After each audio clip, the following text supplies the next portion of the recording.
శ్రీమద్భగవద్గీత. ఓం శ్రీకృష్ణ పరమాత్మనే నమః. 8వ అధ్యాయం అక్షర బ్రహ్మయోగంలోని 8వ శ్లోకం. శ్రీ భగవాన్ ఉవాచ వేదేషు యజ్ఞేషు తపస్సు చైవ దానేషు యత్ పుణ్యఫలం ప్రతిష్టం అత్యేతి తత్సర్వమిదం విదిత్వా యోగి పరం స్థానముపైతి చాద్యం.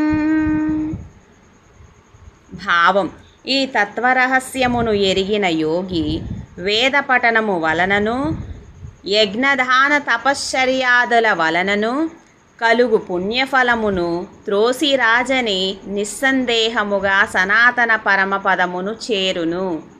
ఈ శ్లోక వివరణ: ఎప్పుడైతే సాధకుడు ఉత్తరాయణము శుక్లపక్షము గురించి చక్కగా తెలుసుకొని ఆ మార్గములలో ప్రయాణం చేస్తూ ముక్తి కోసం ప్రయత్నం చేస్తూ ఉంటాడో అటువంటి యోగికి వేదములలో శాస్త్రములలో చెప్పబడిన యజ్ఞయాగములు, వ్రతములు, పూజలు, దానములు, తపస్సులు, వాటి వలన కలిగే పుణ్యఫలములు, వాటి పట్ల ఎటువంటి ఆసక్తి ఉండదు.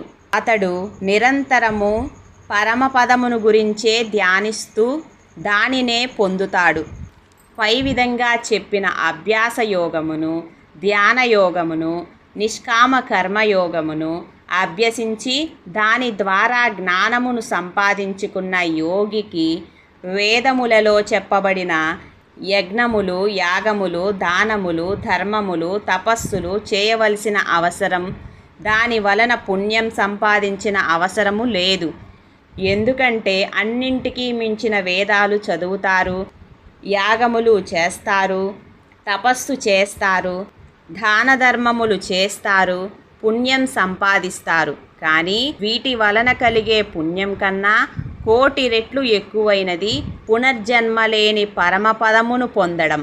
అంటే మరలా జన్మ లేకపోవడం ఎంతో 1,000,000 రెట్లు ఎక్కువైనది అని అర్థం. కాబట్టి పైన చెప్పబడిన కర్మకాండల కన్నా వాటి వలన కలిగే పుణ్యఫలముల కన్నా ఎక్కువైనది పరమమైనది బ్రహ్మపదము. ఆ బ్రహ్మపదమే నిత్యము, సత్యము. ఓం తత్సదితి. శ్రీమద్భగవద్గీత 8వ అధ్యాయం అక్షర బ్రహ్మయోగం సంపూర్ణం.